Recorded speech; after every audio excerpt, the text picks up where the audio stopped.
தினம் ஒரு தியானம். நானும் என் வீட்டாருமோவென்றால் கர்த்தரையே சேவிப்போம்.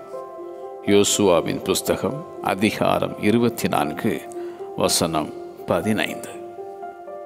பயத்துடனே கர்த்தரை சேவியுங்கள் என பாடும் தாவீது. உங்கள் முழு இருதயத்தோடும் உண்மையாய் அவரை சேவிக்க கடவீர்கள்.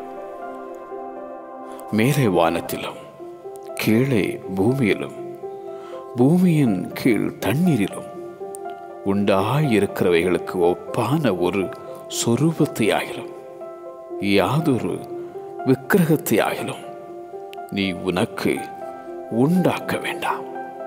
நீ அவைகளை நமஸ்கரிக்கவும் சேவிக்கவும் வேண்டாம் என்பது கட்டளை. நான் சேவிக்கிற தேவன் எனக்கு சாட்சி என எழுதும் அப்போஸ்தலனாகிய பவுல்.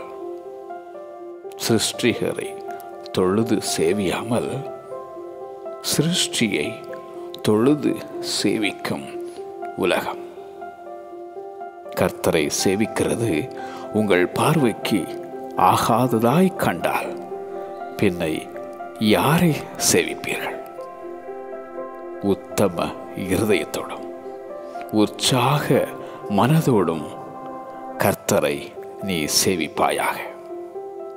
நானும் என் வீட்டாருமோவென்றால் கர்த்தரையே சேவிப்போம். நானும் என் வீட்டாருமோவென்றால் கர்த்தரையே சேவிப்போம். ஆமென்.